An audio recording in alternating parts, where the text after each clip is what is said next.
ഇന്ന് പരിശുദ്ധാത്മാവ് നമ്മുടെ ഹൃദയത്തിൽ കടന്നു വരുന്ന നിന്റെ അന്തരീക്ഷവും ജീവിതവും മാറുവാൻ ദൈവമിടയാണ്. പരിശുദ്ധാത്മാവിൽ നല്ല ഒരു ജീവിതം അനുഭവിക്കണമെങ്കിൽ നമ്മൾ ദൈവത്തെ അനുസരിക്കുവാൻ ഇടവരുന്നു. ബൈബിൾ ഇങ്ങനെ നമ്മളെ ഓർമ്മപ്പെടുത്തുന്നു.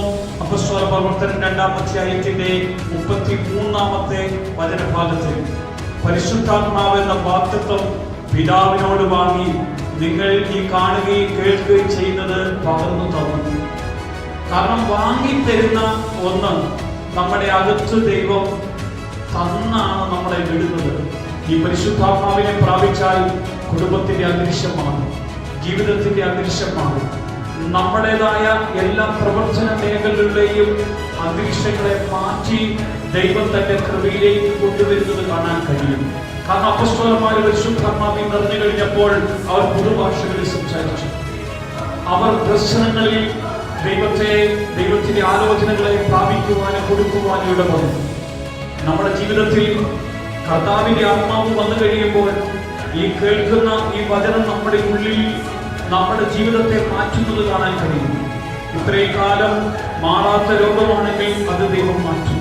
ഇത്രയും കാലം നമുക്ക് കിട്ടാത്ത സമാധാനം ദൈവം സമാധാനത്തിലേക്ക് നമ്മളെ കൊണ്ടുപോകും. അസമാധാനത്തിന്റെ ബന്ധനങ്ങൾ മാറ്റും, കുടുംബത്തിന്റെ അന്തരീക്ഷം മാറ്റും, കുഞ്ഞുങ്ങളെ കുറിച്ചുള്ള അവസ്ഥകൾ മാറ്റും, ജീവിതത്തെ കുറിച്ചുള്ള അവസ്ഥകൾ മാറ്റും.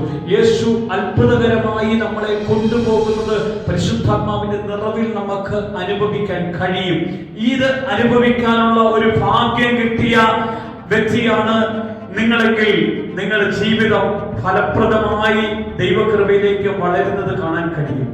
ഈ ഒരു ഭാഗ്യം കിട്ടിയില്ലെങ്കിൽ നിങ്ങൾ ആ സന്തോഷത്തിലേക്ക് വരാൻ വേണ്ടിയാണ് കർത്താവ് ഈ മെസ്സേജ് നിങ്ങളോട് പറയുന്നത്. പരിശുദ്ധാത്മാവിൽ നിങ്ങളൊന്ന് നടക്കണം, പരിശുദ്ധാത്മാവിൽ നിങ്ങൾ ജീവിക്കണം, പരിശുദ്ധാത്മാവിൽ നിങ്ങൾ പഠിക്കണം, പരിശുദ്ധാത്മാവ് നിങ്ങളോട് പറയുന്നത് നിങ്ങൾ കേൾക്കണം. ഇത് കേട്ട് അനുസരിച്ച് കർത്താവിനോട് കൂടെ ജീവിക്കാൻ പറ്റുമെങ്കിൽ ഈ ജീവിതമാണ് ക്രിസ്തീയ ജീവിതം. ഈ ക്രിസ്തീയ ജീവിതത്തിൽ നമ്മുടെ ഉള്ളിൽ പരിശുദ്ധാത്മാവിന്റെ ബലവും ശക്തിയും അഭിഷേകവും വെളിപ്പെടുന്നു. യേശുവിന്റെ മഹത്വം നമ്മുടെ മേലേക്ക് വ്യാപരിക്കട്ടെ. യേശു മഹത്വം എടുക്കട്ടെ.